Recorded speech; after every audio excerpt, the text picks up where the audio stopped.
Septembre 2013. L'année universitaire débutait, quelques 10 mois avant ce départ, en août 2014, à Kerbillan. Luc n'avait toujours pas trouvé à cette date une entreprise susceptible de l'accueillir en alternance. On approchait de la fin du mois, Maude était en voiture avec lui, il revenait des bureaux de la Colline de Verre, de l'autre côté du pont de Saint-Cloud. Luc avait rencontré des responsables d'une société qui fabriquait des pièces détachées automobiles. Le mari d'une amie de Maude y était directeur des ressources humaines. Luc avait obtenu un rendez-vous, il avait également vu le chef du contrôle de gestion qui pourrait éventuellement lui proposer un poste. Les entretiens s'étaient bien passés. Il lui restait à attendre la décision de la direction, dont le discours unanimement répété était celui de la performance. « Ça ne chôme pas là-dedans », s'était-il dit passablement impressionné. Il était assis près de Maude, qu'il raccompagnait en voiture après son entretien. Il portait un magnifique costume. Il n'avait jamais eu l'occasion auparavant de revêtir ce genre d'uniforme, style banquier ou pingouin, de capitales anglo-saxonnes telles que Jersey ou Londres. Maude l'avait vu la veille pour la première fois, transformé en un séduisant jeune quadrillon, au vaste et lumineux avenir, largement dégagé devant lui. Elle l'avait trouvé superbe. Elle était passée quelques jours plus tôt dans un magasin de la gare de Lyon, au 5e sous-sol, au niveau de la station de RER. En cours d'année, elle y achetait à des prix défiant toute concurrence les chemises et les cravates de Thibaut. Elle avait rapporté des costumes pour Luc, dont les prix étaient tout aussi imbattables. Elle avait choisi les tailles XL, 2XL, 3XL et 4XL. Luc n'avait pas envie de se déplacer, il devait cependant s'équiper pour l'entretien à venir. Il s'était prêté aux essayages à domicile. Maude avait l'habitude de procéder ainsi avec son fils. Elle achetait, il essayait, puis elle échangeait. Avec son costume flambant neuf, Luc lui apparut différent, charisme et ascendant émané de lui. Elle était émue. Tous deux revenaient de la colline de Saint-Cloud, ils racontaient les récents entretiens. Ils seraient peut-être acceptés. Mais franchement, disait-il, ils n'étaient pas des rigolos là-dedans. Ils devaient bosser dur, fournir des résultats. Mais enfin, maman, avait-il ajouté, faudra pas trop qu'ils m'ennuient non plus. Ah oui, tu veux dire quoi exactement, avait demandé Maude. Bien, je ferai ce que je pourrai, et quand je pourrai plus, je m'arrêterai. Il s'était peut-être exprimé autrement. Maude ne se souvenait pas précisément. Si la barque est trop chargée, avait-il peut-être dit, je lâcherai les avirons et je laisserai filer avec le courant. Mon fils n'est pas comme moi, avait pensé Maude. Elle s'en était réjouie. Il n'irait pas réserver, seul et angoissé, une petite chambre d'hôtel à proximité du travail, sans en parler à quiconque, pour avancer ses dossiers. Tard dans la nuit, honteux, plus ou moins, de ne pas y arriver, comme les autres dans les temps impartis. 2 jours plus tard, Luc informait l'entreprise qu'il était accepté chez Zeda Infrastructure. Il avait pu signer le contrat dès le premier entretien. Ainsi s'achevèrent ses brèves relations avec la société de la Petite Couronne à forte culture affichée de performance et de résultats. Juin 2014. L'année universitaire était bien avancée. Plus qu'un modeste couple de mois avant le départ pour les vacances narrées ici, en août 2014. Luc et sa mère étaient de nouveau ensemble dans la voiture. Maud adore tout compte fait ces moments-là. Elle va, elle vient, elle s'installe dans le rôle du chauffeur. Dans un premier temps, quand Luc demande de lui rendre ce service, elle est plutôt ennuyée, elle est occupée, elle doit travailler ses textes, voir un ou une amie qui écrit, lui ou elle aussi, elle est contrariée, d'autant plus que Luc ne sait pas anticiper, il exprime régulièrement sa demande au tout dernier moment, mais ensuite, le souvenir demeure. Ils ont parlé tous deux le temps du trajet en tête-à-tête. Ces moments passés en voiture sont en définitive précieux. Elle l'a accompagné à Saint-Cloud, à l'aller et au retour, lorsqu'il cherchait un stage. Elle l'a conduit à l'université, certains jours d'examen. Le trajet était moins fatigant pour lui, il relisait à haute voix ses fiches et ses résumés. Des grèves, des pannes techniques ou des accidents de voyageurs immobilisaient parfois le RER, alors Maud était mise à contribution. Luc avait également organisé au printemps, une fois les beaux jours revenus, quelques week-ends avec une petite dizaine d'amis dans la maison de campagne des grands-parents. Il n'avait pas le permis, et il lui était arrivé, après le rangement, de se retrouver seul et sans chauffeur. Les autres étaient rentrés chez eux, il appelait sa mère, qui prenait sa voiture et gagnait Champs-les-Vignes, elle le reconduisait chez eux. Tous deux étaient sur l'autoroute vers Paris, un dimanche donc du mois de juin, après l'un de ces week-ends. Les résultats définitifs du master avaient été annoncés. La moitié des étudiants, dont Luc, avait réussi et quitterait la faculté avec son diplôme en poche. Les autres étaient exclus et un unique étudiant, un ami de Luc, était autorisé à redoubler. « Pourtant, maman, c'est le plus rapide d'entre nous, disait-il à Maud. Tu verras, il comprend tout. Il nous explique tout et c'est lui qui redouble. » « Ah oui, mais pourquoi ? Il travaille pas. Il a exagéré cette année, mais il a compris. L'année prochaine, il réussira, sans aucun problème. » « Dis-moi, Luc, c'est quoi son but dans la vie à ce garçon ? » ?»« Précise, tu veux dire quoi ?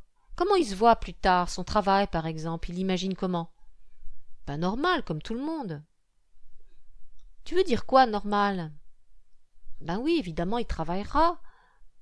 Mais la vie sera ailleurs, il prendra du bon temps. » « Et ce sera quoi pour lui, prendre du bon temps ? » ?»« Ben comme tout le monde, comme moi, il aime bien s'amuser. » « Oui, mais c'est quoi exactement s'amuser ? » ?»« Ben, les jeux vidéo, par exemple. Ouais, ça lui plaît bien. » « Mais c'est bien sûr, » s'était dit Maud. « Le voici donc, le coup du pendule. Le classique. Le fameux. Le bien connu, le banal coup du pendule. Une fois, il me dit qu'il se voit plus tard, en jeune consultant, aux dents longues, à l'ambition débordante, oui, pourquoi pas, et surtout pas au grand jamais, surtout pas en rond de cuir, fonctionnaire ou l'équivalent, une situation bien évidemment à fuir et à proscrire absolument. Et puis une autre fois, il se voit vivoter tranquillement au travail et surtout bien s'amuser avant tout dans la ville. Voici donc le coup du pendule. Et de l'eau va s'écouler longtemps sous les ponts, en ville et à travers champs. Il suffira d'attendre et on verra plus tard un jour où donc se stabilisera ce pendule, agité, d'un côté ou bien de l'autre. Et des oscillations, il y en aura encore. Un bon nombre, j'imagine, avant qu'il ne s'immobilise. L'avenir le dira à son heure.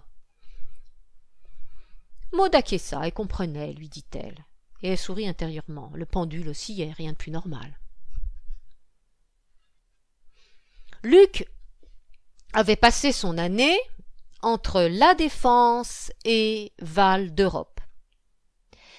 Ces deux expériences lui furent favorables en entreprise comme à l'université. 2 ans plus tôt, il avait un diplôme d'État en poche, qui équivalait à une licence. Il l'avait préparée dans une école privée. Il entamait un master et intégrait, pour préparer ce diplôme, l'enseignement supérieur public. Thibaut et Maude étaient inquiets. Luc avait jusqu'alors été soutenu par son père. Les examens d'État étaient précisément encadrés par les circulaires ministérielles et un historique impressionnant d'annales qui en facilitait la préparation. Les facultés définissaient en revanche leur propre programme de cours et d'examens. Luc avait 21 ans. Son père ne pourrait plus l'aider. Pour la première fois, il étudierait seul. Il avait été également, avant le baccalauréat, un élève porté par sa mère, par son père, et par d'innombrables cours particuliers. Cette époque était révolue. Il entrait à l'université et ses parents craignaient qu'il ne rencontre l'échec. Quelle estime aurait-il eu de lui-même s'il se révélait incapable de réussir par ses propres moyens? Mais il s'était montré pendant le premier cycle de master spontanément plus autonome, et l'année qui venait de s'écouler avait confirmé cette évolution. Il avait révisé seul, son père n'était pas intervenu, même pas pour l'aider dans les matières quantitatives comme il l'avait fait en master 1. Luc avait réussi sans l'ombre d'un souci et sans recourir aux sessions de rattrapage. Il était à l'aise à l'oral, il avait passé l'épreuve du mémoire avec une confondante facilité. Maude s'était contentée de relire et d'améliorer par endroits la forme du texte. Ses notes furent excellentes, il ne s'était pas épuisé, il savait à l'occasion survoler certains sujets, contourner de problématiques obstacles. Il se réservait du temps pour ses loisirs, c'est-à-dire pour ses longs jeux vidéo sans cesse réitérés. Il préparait ses examens au dernier moment et il réussissait. Maude était aux anges. Elle le voyait devenir un homme debout, assuré. À l'université et dans l'entreprise, il abordait la vie comme s'il participait à un vaste jeu dont les conséquences ne seraient point trop écrasantes. Sa bicyclette roulait enfin sans les petites roues arrière de soutien. Il traçait son chemin. Maude respirait.